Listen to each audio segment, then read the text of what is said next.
Video number 3 lecture number 3 मध्ये येत आहे स्टेप नंबर 3. स्टेप नंबर 3 मध्ये प्लॅन, डिझाईन आणि एक्झिक्युशन या गोष्टीवरती डिस्कस करत असताना सर्वात प्रथम आपल्याकडे मेजरमेंट्स असतात. प्लॅन करत असताना, एखाद्या घराचा प्लॅन करत असताना ज्या लोकांना घरं बांधायची असतात, जी लोक आर्किटेक्ट आणि इंजिनियरला हायर करतात आणि घरं बांधतात, किंवा जे क्लायंट स्वतःहून घर बांधत असतात पण त्यांना इंजिनियर, आर्किटेक्ट यांचा गायडन्स पाहिजे असतो, अशा लोकांना काही महत्वाच्या गोष्टींकडे लक्ष द्यावं लागतं. प्लॅन करत असताना घराचा प्लॅन करताय, बिल्डिंगचा प्लॅन करताय, फार्म हाऊसचा प्लॅन करताय, किंवा तुम्ही जे काही स्ट्रक्चर बांधत आहे त्याचा प्लॅन करत असताना का घर बांधत आहे हे जोपर्यंत इंजिनियरला, आर्किटेक्टला व्यवस्थित कळत नाही तोपर्यंत तुम्हाला पाहिजे असा, तुमच्या मनातला, तुम्हाला आवडेल असा तुमचा प्लॅन वास्तुशास्त्राला धरून किंवा वास्तुशास्त्र विरहित, मग त्यासाठी तुम्ही सर्वजण इंजिनियर बरोबर डिस्कशन करत असताना सर्व बेसिक गोष्टींचं डिस्कशन केलं पाहिजे.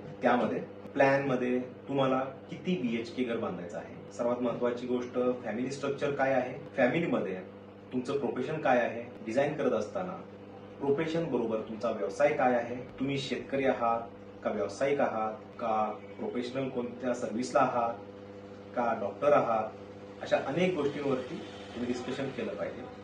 डॉक्टर असाल तर तुमचे माइंडसेट काय आहे, पॉइंट ऑफ व्ह्यू काय आहे, इंजिनियर असाल तर पॉइंट ऑफ व्ह्यू काय आहे, शेतकरी असाल तर तुमचे माइंडसेट काय आहे, या गोष्टींवरती डिस्कशन होणं तितकंच गरजेचं असतं. प्लॅन करत असताना तुमचा प्लॉट कुठे आहे आणि प्लॉटची सिच्युएशन काय आहे या गोष्टी डिस्कशन करणं गरजेचं आहे. प्लॅन करत असताना तुम्हाला पाहिजे असलेल्या सर्व गोष्टी तुम्ही सर्वप्रथम इंजिनियर्सला, आर्किटेक्ट्सला, कॉन्ट्रॅक्टरला किंवा जी लोक तुम्हाला घर बांधून देणार आहेत त्या लोकांना तुम्ही सांगणं गरजेचं असतं. त्यानंतर काही रेफरन्स इमेजेस, रेफरन्स व्हिडिओज जे गुगलला मिळू शकतात, तुम्हाला व्हॉट्सअपला आलेले असू शकतात, तर असे इमेजेस, रेफरन्स इमेजेस तुम्ही इंजिनियर बरोबर शेअर करू शकता. त्या माध्यमातून तुम्हाला कोणत्या पद्धतीचं घर पाहिजे हे इंजिनियरला लक्षात येऊन जातं. इंजिनियर, आर्किटेक्ट, कॉन्ट्रॅक्टर किंवा जी लोक घरी बांधून देत असतात या लोकांचा व्ह्यू काय असतो, जर तुम्ही फक्त प्लॅन मागितला तर ते वास्तुशास्त्रामध्ये प्रॉपर बायलॉज नुसार तुम्हाला घराचा एक प्लॅन बनवून देतात.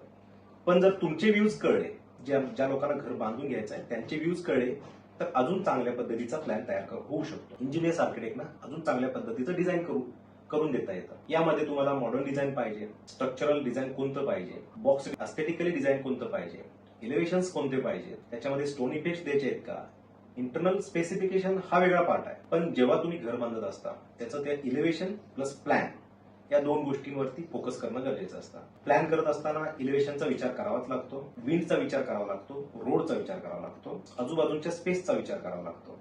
या सर्व गोष्टी प्लॅन करत असताना महत्वाच्या असतात. आता महत्वाचा मुद्दा येतो, प्लॅन करत असताना ज्या लोकांना घर बांधायचं आहे त्यांनी कोणती माहिती आर्किटेक्ट किंवा इंजिनियर किंवा कॉन्ट्रॅक्टरला प्रोव्हाइड केली पाहिजे.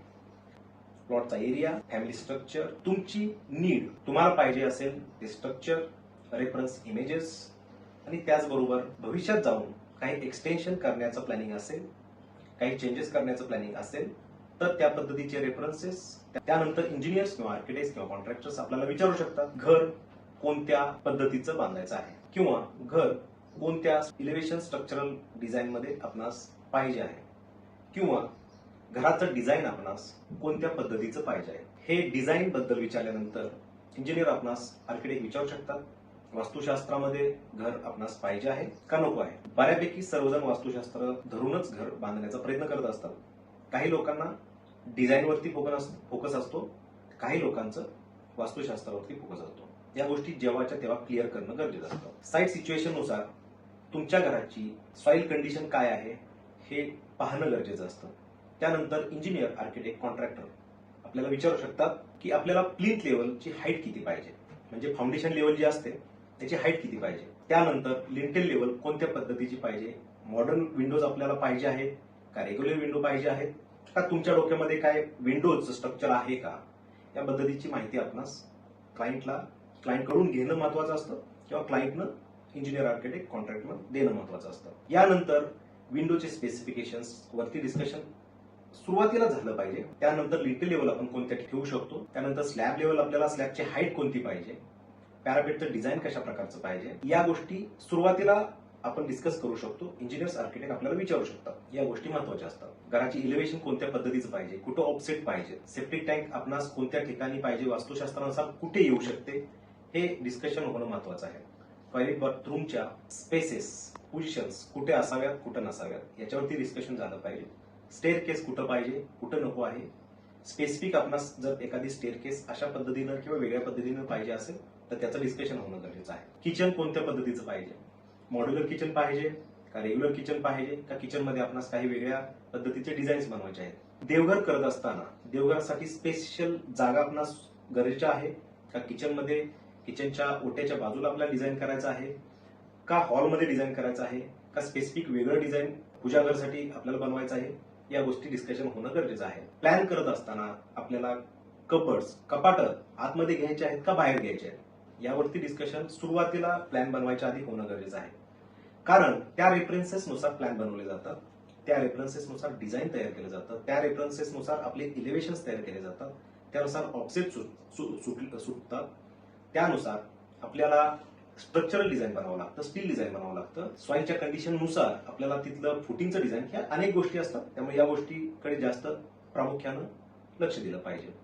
यानंतर आपल्याला आर्किटेक्ट विचारू शकतात की आपल्याला इलिव्हेशन्स मध्ये काही स्पेशल रिक्वायरमेंट आहेत का, प्लॅन्स मध्ये काही स्पेशल रिक्वायरमेंट आहेत का, अजून किचन मध्ये, बेडरूम मध्ये, स्टेअर केस कॅप मध्ये काही स्पेशल रिक्वायरमेंट आहेत का, एक्सटेन्शनची काही आपल्याला भविष्यात गरज पडणार आहे का, साईड मार्जिन जे बायलॉज प्रमाणे सोडावे लागतात, त्याचबरोबर साईडला लँडस्केपिंगचं काही डिझाईन आहे का, प्लॉटमध्ये इतर तुमचे काही एक्सटेन्शन किंवा अजून रिनोव्हेशनचे काही प्लॅनिंग आहेत का, या गोष्टींचं डिस्कशन होणं प्लॅन करत असताना गरजेचं असतं. यानंतर दुसरा पार्ट, जेव्हा यानंतर इंजिनियर आर्किटेक्ट कॉन्ट्रॅक्टर प्लॅन बनवून घेतात, यानंतर येतो पार्ट डिझाईनचा. एकदा प्लॅन फायनल झाला की क्लायंट बरोबर शेअर केला जातो. त्याच्यामध्ये चेंजेस जे असतात ते चेंजेस करून घेतले जातात. स्ट्रक्चरल डिझाईनला द्यायच्या आधी तुमचे सर्व प्रकारचे प्लंबिंग लाईन्स, इलेक्ट्रिक लाईन्स, या लाईन्स प्रॉपर वे जात आहेत का, त्याला कुठं अडचण येऊ शकतात का, जास्त जॉईंट्स येतात का, जास्त बेंड्स येतात का, याच्यावरती डिस्कशन केलं जातं. तर हे lines, plumbing lines, septic tank, electric lines, drainage lines, या गोष्टी डिस्कशन करत असताना जर ऑफसेटमध्ये, इलिव्हेशन मध्ये काही प्रॉब्लेम येत असतील तर तिथं चेंजेस करून घेतले जातात. याच्यानंतर पार्ट येतो डिझाईनचा. जेव्हा आपण स्ट्रक्चरल डिझाईनला प्लॅन दिला जातो क्लायंट कडून आणि इंजिनियर आर्किटेक्ट कॉन्ट्रॅक्ट कडून, हे डिस्कशन नंतर जेव्हा प्लॅन फायनल होतो, प्लॅन लॉक होतो, त्यानंतर तो दिला जातो स्ट्रक्चरल डिझाईनला. त्याच्यावरती स्टील डिझाईन आपण म्हणू शकतो. यामध्ये आपल्याला सॉइलची कंडिशन विचार, सॉइल बेरिंग कॅपॅसिटी जाणून घेणं महत्वाचं असतं. तर या स्ट्रक्चरल डिझाईन मध्ये आपल्याला नेसेसरी इनपुट्स द्यावे लागतात, सॉइल कंडिशन द्यावी लागते, स्ट्रक्चर कोणत्या पद्धतीचं बनवायचं आहे, अर्थक्विक रेझिस्टन्स मध्ये बनवायचं आहे.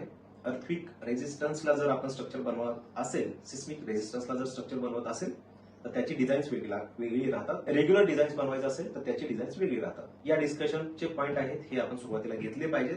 तरी हे पॉईंट्स घेतले की क्लायंटला रेटमध्ये आणि तुमच्या डिझाईन्समध्ये फरक येऊ शकतात. जास्त इन्फॉर्मेशन क्लायंटला दिल्यानंतर क्लायंट तुम्हाला म्हणू शकतो या रेटमध्ये हे होऊ शकतं का, परंतु रेट्स आणि डिझाईन्स याच्यामध्ये तफावत येत असेल तर डिझाईन्स तुम्ही क्लायंटला सांगणं गरजेचं असतं, भविष्यात जाऊन कोणते प्रॉब्लेम्स व्हायला नको म्हणून. स्ट्रक्चरल डिझाईन मध्ये soil bearing condition, capacity, soil bearing capacity पाहणं गरजेचं असतं. त्याच्यानंतर कोर कट्स घेतले जातात, सिच्युएशन प्लॉटची लक्षात घेतली जाते, डिझाईन कोणतं करायचं आहे याच्यावरती फोकस केला जातो. त्याच्यानंतर प्लॅन वरती डिझाईन केलं जातं. जो आपण प्लॅन फायनल केलेला असतो त्यामध्ये स्ट्रक्चरल इंजिनियर याच्यावरती डिझाईन बनवतात. स्ट्रक्चरल डिझाईन बनवत असताना प्लॅन मध्ये काही अडचणी येत असतील तर plan, architect, contractor, structural engineer हे सर्वजण बसून डिस्कस करून चेंजेस करून घेऊ शकतात. याच्यानंतर पार्ट येतो इलेक्शनचा. घर आपलं कसं दिसलं पाहिजे. तुम्ही दिलेल्या रेफरन्स इमेजेस मधून आपण एक फॉर्मॅट तयार करू शकतो किंवा एक अंदाज येऊ शकतो की या पद्धतीचं घर क्लायंटला अपेक्षित आहे. आम्ही त्यांना काही गोष्टी, काही रेफरन्सेस देऊ शकतो. आम्ही म्हणजे engineer, architect, contractor, consultant, builders, जी लोक घर बांधून देत आहेत ते आणि क्लायंट्स, आपण एकमेकाला डिस्कशन करून काही रेफरन्सेस शेअर करू शकतो. त्या माध्यमातून चांगलं प्रॉडक्ट आपण डिझाईन करू शकतो.